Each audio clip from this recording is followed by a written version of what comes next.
Hi, Bill. You're here late. Yeah. Hi Sandy.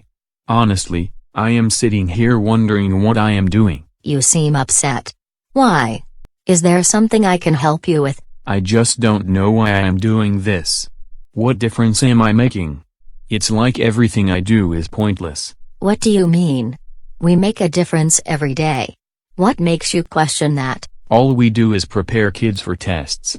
We just finished CDTs. Grade assessments are next week, then keystones, then finals. It never stops. When do I get to teach? I know how you feel.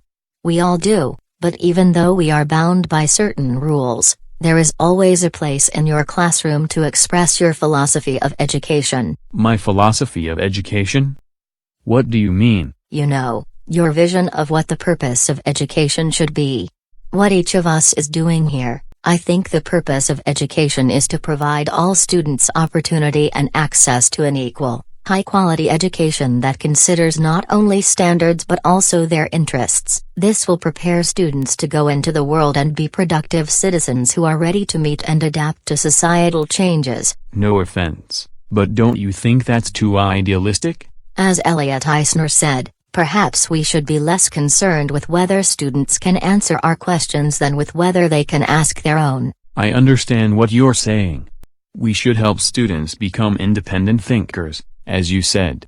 Knowing what they know and knowing what they don't so that they can survive. But when do we get to do that, with all of the testing? That's what I'm asking. It sounds like what I want to, but I don't see how it's possible in this climate. I'm not going all Montessori on you. Montessori says, "It is my belief that the thing which we should cultivate in our teachers is more the spirit than the mechanical." I think there has to be a balance between standards and some creativity in the classroom. Standards give some assurance that everyone is doing what they should be doing, but while meeting those standards, we can be creative and teach to our students' interests and strengths. That's my philosophy. I think to get there, we have to stop focusing on the roadblocks and start figuring out a way around them. We need to do this for the students and for the future of society. As George Counts states, teachers must be prepared to stand on their own feet and win for their ideas the support of the masses of the people. What do you mean by that?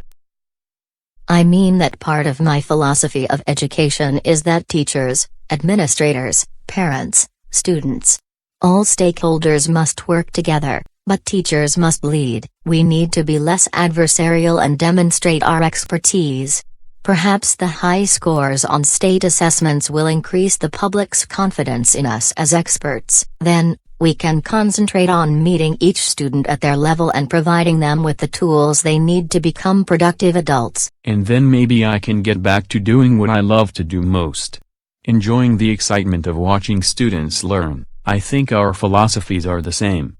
We both want to meet students on their level and interests while assuring that all students everywhere are getting a quality education, and if we can do that, then the purpose of education, or our ability to educate the future caretakers of our society, can be accomplished. You've given me a lot to think about. I feel like I can make a difference within any confines put upon me as long as I remember my philosophy and the ultimate purpose of education. I am so glad to hear that.